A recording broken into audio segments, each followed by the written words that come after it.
The turn of the century between the 19th and 20th centuries brought many changes to American society, politically, economically, and culturally. In the election of 1896, the country's viewpoints were divided.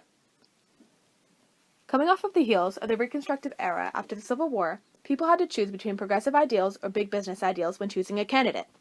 Candidate William McKinley supported expansionist measures, as well as the promotion of big business. To promote big business, he supported the gold standard, which kept gold as the U.S. currency's backing.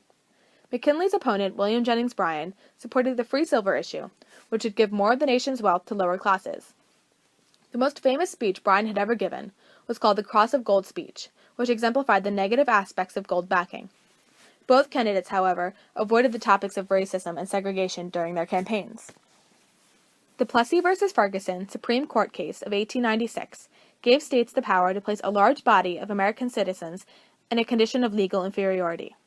This ruling made discriminatory and segregationist legislation, known as Jim Crow laws, which supported segregation in restaurants and public transportation, much more abundant. Some of the most infamous Jim Crow laws were the grandfather clauses, which stated that if your grandfather did not have the right to vote, then you could not vote as well.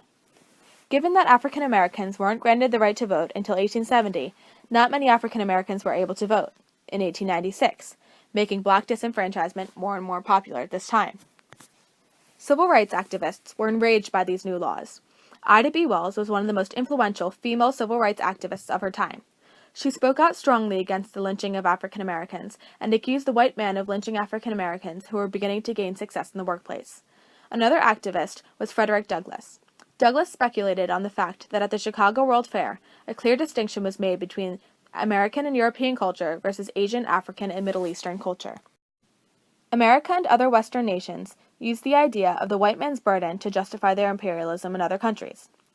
Imperialism began after Protestant missionaries came back from other countries with stories of undeveloped and naive people living in lands with abundant resources.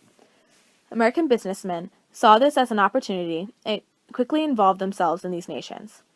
There were other people who had supported imperialism for other reasons. Frederick Jackson Turner believed that the U.S. had to expand its horizons to continue democracy throughout the world. Captain Alfred Thayer Mahan, the president of the Naval War College of Rhode Island, wrote the book The Influence of Sea Power in American History, which detailed that America needed power over other countries to threaten war on other nations more easily, if necessary.